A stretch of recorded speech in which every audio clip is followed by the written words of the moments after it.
नादिया, आपको लगता है कि कॉन्टेक्स्ट जो है वो क्लियर नहीं है बुशरा बीबी की स्टेटमेंट का, उसको मीडिया ने तोड़ के पेश किया है? क्योंकि ज़ाहिर पीटीआई सिर्फ नून लीग पे नहीं, मीडिया पे भी ये इल्ज़ाम धर रही है कि नाम नहीं लिया उन्होंने सऊदी अरब का, और जो जिस तरीके से ट्रांसलेट किया है, यानी कि जो मैंने भी ट्रांसलेट किया है, वो समझते हैं कि ये गलत है। Thank you very much Tanzila.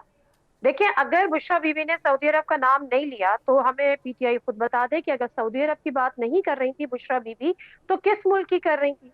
अगर हम गलत सोच रहे हैं, हमारी जो इंटरप्रिटेशन है कि जो वो बात कर रही है कि मदीने में गए तो नंगे पैर थे, तो हम शरई निजाम जो है वो हटाना चाहते हैं, फिर बाजवा को कॉल आई कि तुम इनको कहाँ से उठाकर लेकर, अगर वो सऊदी अरब नहीं था तो फिर वो कौन सा मुल्क था। देखिए, बुशरा बीबी की सियासत में आमद, इसमें कोई अनहोनी बात नहीं है। मुझे समझ में नहीं आता कि इतनी डिफेंसिव क्यों हो जाती है पीटीआई के बुशरा बीबी बुशरा बीबी। भाई, अगर एक तारीख है ना इस मुल्क की, भुट्टो साहब का के साथ जो कुछ हुआ, नुसरत भुट्टो उस समय मैदान में आई, नवाज शरीफ साहब के साथ हुआ, नवाज मैदान में आई।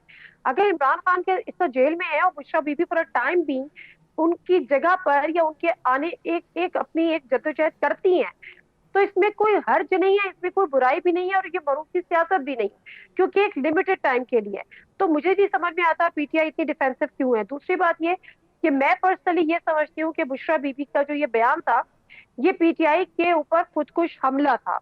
आप ये देखिए कि ऐसे मौके पर कि आपके ऊपर ऐसी मुश्किलें हैं, आपका एहतजाज की आपकी कॉल है, और वो एहतजाज की कॉल आम सी कॉल नहीं है, वो फाइनल कॉल है।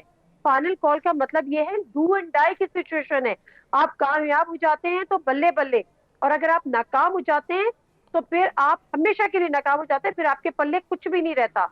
तो ऐसे मौके पे आप थोड़ा सा पीछे चले जाइए। शेर अफजल साहब ने भी इस किस्म का बयान दिया था, और उसमें उन्होंने ये कहा था कि जी रजीम चेंज में सऊदी अरब था, बड़ी मुश्किल से डैमेज कंट्रोल किया पीटीआई ने, कि जी वो तो उनका जाती बयान था, फला था, ये था।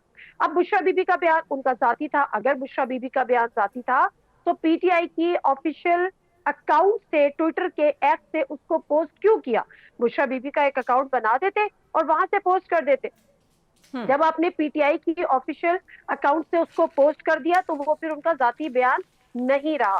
इससे पहले वाले धरने पे आ जाए, एहतजाज की कॉल पे आ जाए, बैरिस्टर से अपने एक बयान दे दिया था, आपको याद है, एसटीओ से पहले जयशंकर आ रहे हैं हमारे पास भी आके खिताब करें।